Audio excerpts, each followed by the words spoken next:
Hey, welcome to the channel. Did you know it's been 5 years already since our favorite Genevieve Nnaji went MIA and eluded our big screens? I bet you didn't know, but this is a hard fact. The last movie she did was Lionheart, which tells a story about family, business, and how they triumphed over their problems. In the cast, we have big names like Petu Duce, K Moho, Kanayo, and many more. It might also interest you to know that the movie is a comedy, and since I'll be making a recap of it today, bear that in mind because I might be AY with the jokes sometimes. No, seriously. So before we get to it, would you be a day and hit the subscribe button? So I'm supposed to tell you a story from the protagonist's point of view, but let's just start from the beginning, shall we? So it's a beautiful October morning. I say beautiful because our eyebrows were awake and wreaking havoc on our protagonist's business. You see, her father owns a transport company in the southeastern part of the country and she works for him. Being a social and understanding woman, she skillfully diffuses the situation rather than giving them a middle finger, which I would have given. Amidst the chaos, I should point out this shady man who has a satisfactory grin on his face, just lurking behind the bosses. Apparently, this shady guy works for our protagonist, Adese's father, and he has been a very naughty boy. Get this, he was the one who recruited the Aberos to generate destruction, so Adese could miss a critical pitch for a BRT contract she had for the State Ministry of Transport. As you know, she handled it like it was her business and went ahead to do the presentation. Needless to say, the MD loved the presentation and her father couldn't be more proud. But after the meeting, he suffered a heart attack and had to be put on bed rest.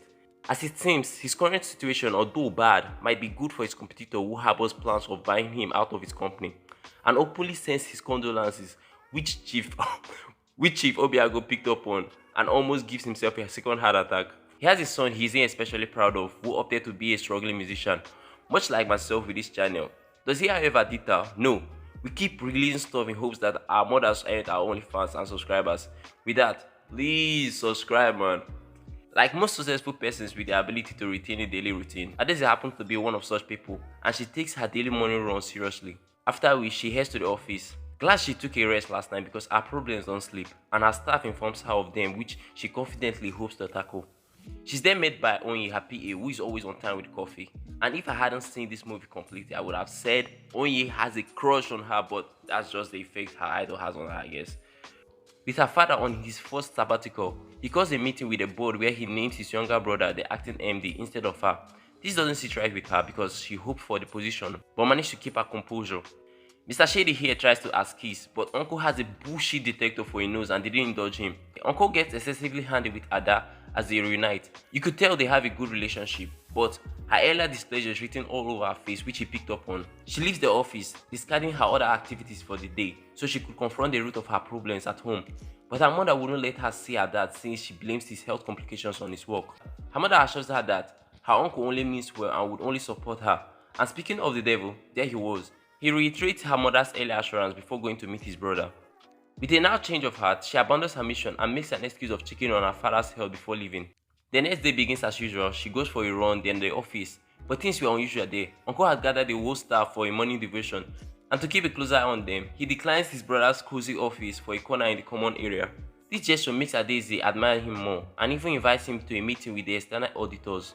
There they are informed of almost $1 billion loan Chief had collected to acquire 100 luxurious buses in anticipation for the BRT contract from the state, and the loan would be expiring in 30 days. Failure to repay the debt would make them lose everything. This makes them question Chief, who confirms the loan. Being a man who believes in family, he treats his customers as such. That's why he put their comfort ahead of the company. But they are about to lose the company and had to act fast. Ada worked all night coming up with 3 plans, and so did Uncle. He had seen a northern transport company seeking expansion to the east on a newspaper and thought a merger would be a good fit. But Ada doesn't think so. So they continued with their plans, which first is to seek extension from the banks they owe, which all ended in rejections. The second plan would be to seek fresh loans from another bank, but the bank manager is in cahoots with Mr. Pascal, their competitor, to waste their time. And when Uncle offered him a bribe to facilitate their request, he wanted Ada's compensation but instead got a blow to the face. Yeah, that's nice. This resulted in the arrest. And in their absence, Mr. Shady invites Mr. Pascal and hosts an emergency meeting with their board to have him buy their company. Yo, now we know who he originally works for, naughty boy. Onye and a driver swiftly got to the station to post bail for Uncle and Ada, but the officer who was to sign their release already stepped out, and this one wouldn't let them out. But Ada, who had learned some street smart from Uncle, offered for Onye and the driver to take their place and also a bribe for the officer. but I think it's the bribe that worked.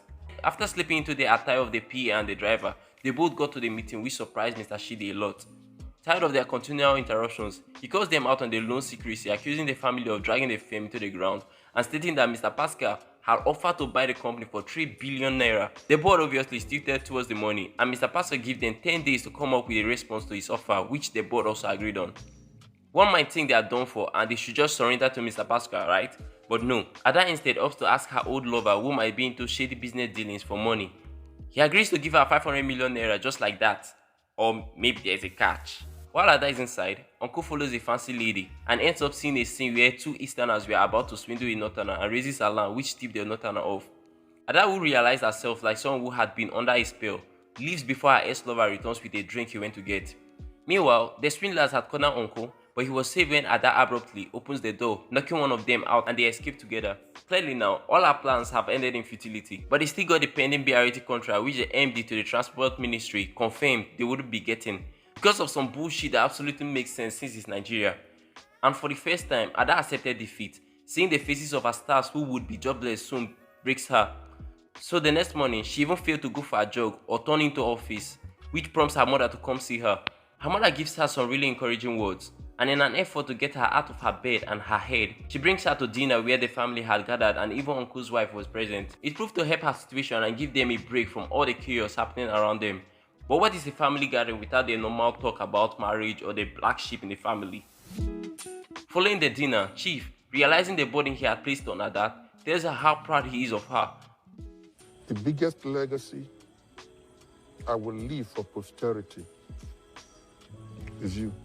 You are the pendulum of my life. If you stop swinging, then I'm gone.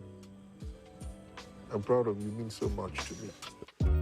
Knowing she has a family who wouldn't give up on her, she decided not to give up on herself either. So the next morning, she resumed her routine while her driver follows closely behind. This time, she jogs to the motor park and conspicuously eavesdrops on the complaints of a driver and a passenger about her motors. She immediately gets an idea and holds a meeting with all their drivers to find a solution.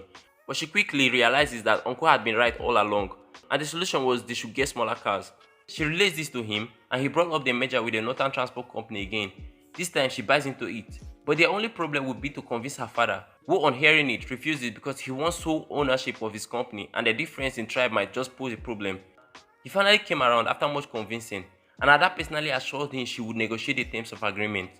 But they will have to travel to Kano to speak with them. While at the airport, the man Uncle saved from the swindlers recognized him and came over. After thanking Uncle, Uncle makes an introduction to Ada, who seems to like him. Uncle then revealed their purpose for wanting to travel to Kano. And as it happens, the guy is Hamza, the son of the business mogul they were traveling to see, Alhaji Danladi Mikano, and he too was at the airport. They then joined Hamza and his father to Kano. At Kano, Ada had the opportunity to speak with the man himself. Due to her nervousness and feeling he would reject her proposal, she gives a shaky and rehearsed speech which disappointed the man. But she had a second go at it. This time, she spoke from the heart and it blew his socks off. Before they departed, she and Hamza talked and he revealed they were seeking to expand to the east, which is why he was there to help and also impress his father, just like she did. And when the final day came, Alhaji Mekan visited Chief Obiago for a follow-up conversation, and the atmosphere was stiff and terrifying. This makes Ada worry once more, so she goes to get Uncle. But when she got back, they were already bonding and laughing. As it turns out, Chief could speak Hausa. After the expiration of the allocated time Mr. Pascal had given, he came back to the board hoping for a takeover, but Chief Obiago came and saw him on his seat. Get out of this seat. Come on. Get out of this seat.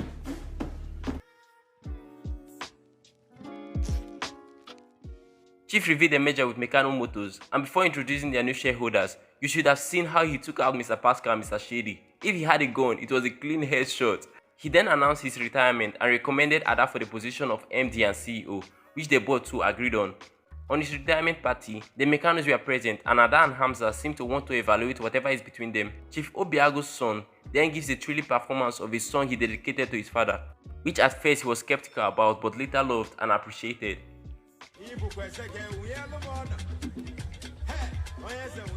Hey yo, the movie ends here, man. Shit. I hope you liked it, man. Please do subscribe, like, and do all those beautiful things that reflect your beautiful heart, okay? Right, bye.